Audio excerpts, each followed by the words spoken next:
All right, guys, Pew Pew CNC here. Let's talk optic cuts again. This time, the RMSc footprint. So you have a lot of optics that fall in this category. The Holosun, the K, and the EPS are technically RMSc, but they're also not. They do not have the back recoil lugs in the back. The lugs are not as deep.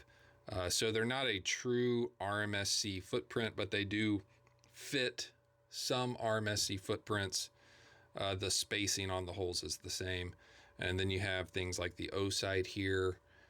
That's RMSc. You have the Defender CCW from Vortex. Those are RMSc as well. So what I want to show is how like I did with the RMR footprints, not all optics are the same.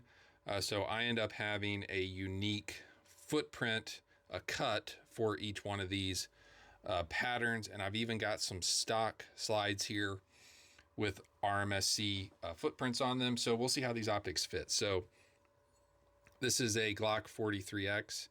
I did the optic cut on it. This is my alpha cut with windows. So this is for this optic, and it is going to kind of snap into place there. And it's going to do the no screw shake test.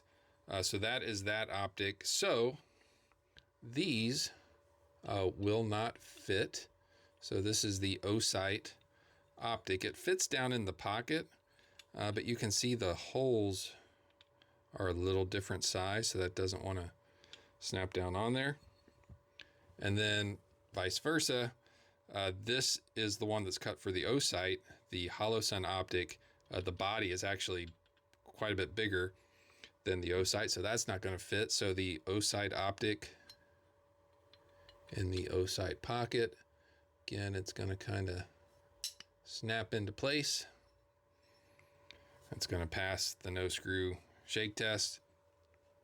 And this optic will not fit on these either. So this is cut specifically for the Defender CCW. And I thought this would be interesting. So both of these slides were sent in by the same customer, both the optics.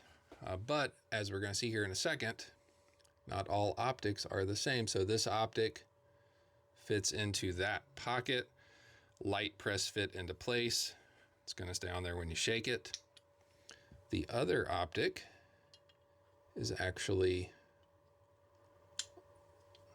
a little smaller as far as the holes in it, so that's not going to go down on there. So again, same brand, same type of optic, but slight differences in the tolerances on the hole pattern on the bottom. So this optic goes to this slide. And again, we're going to have a light press fit. That's going to stay on there. But if we take this optic, we're going to have a little bit looser fit. Again, it's not a bad fit. There's really no play in it, but that's probably not, that's not going to stay on when we do the shake test. So I just wanted to show this again.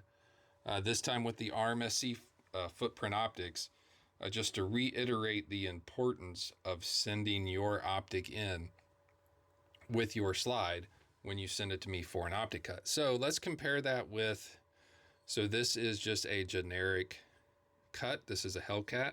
And this is a good example. So you can see that this has the back lugs here. So a Holosun optic is not going to mount directly to that. Unless you either grind those off, or you could send this to me and I can modify this to get a better fit. But let's see how these other optics fit on there. This is the Vortex. So you can see there is a little bit of play in there. That's obviously not going to stay on. This one fits a little more snug. Not too much play. Let's do the O sight.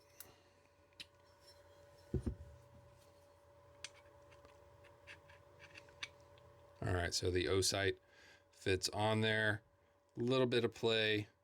You can kind of see the gaps in the front and the back. So again, this is, you know, a universal solution.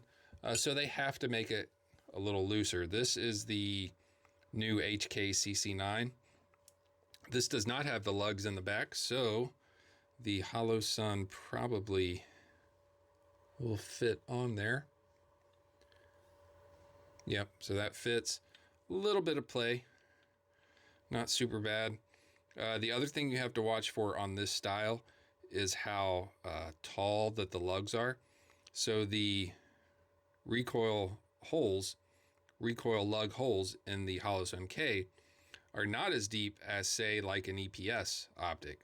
So if these stick up too high, the optic will not sit flat. This one looks like it does. Sometimes you get them and the optic, once you put it on, it kind of looks like this, and because they bottom out. So keep an eye on that. Let's try the Vortex on it. Vortex, you know, again, it's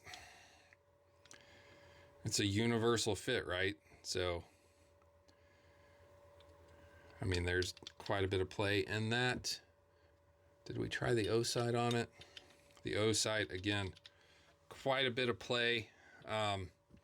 This is another good example here of why my optic cuts look the way that they do. So if you see these recoil lugs, you've only got like a quarter of the recoil lug there.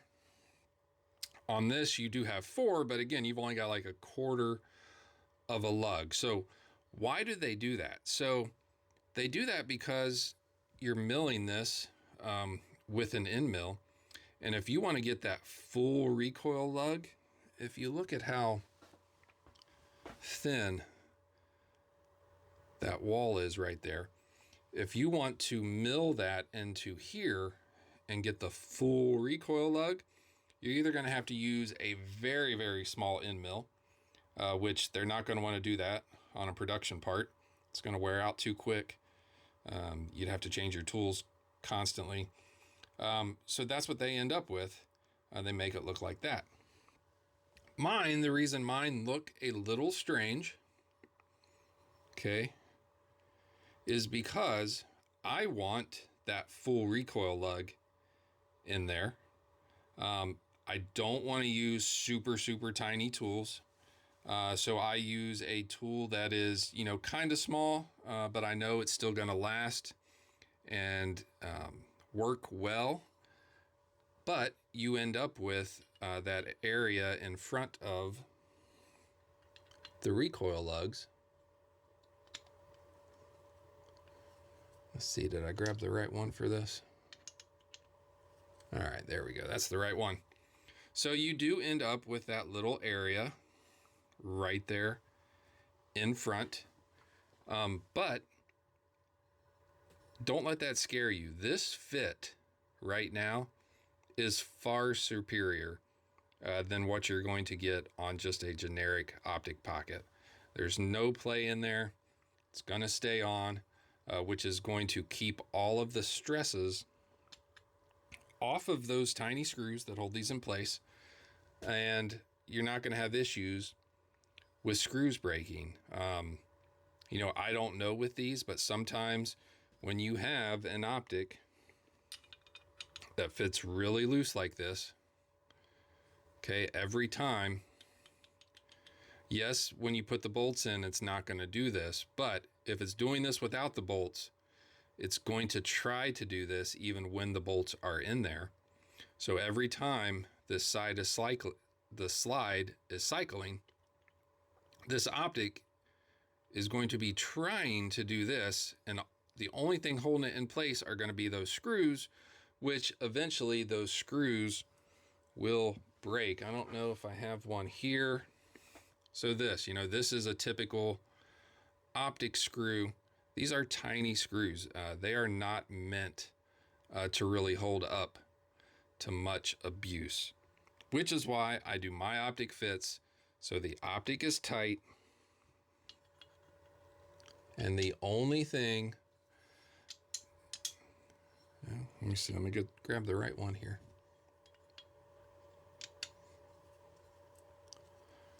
All right, so that optic is tight. It's not moving. This optic is essentially one with the slide. So as the slide is reciprocating, this optic is moving with it.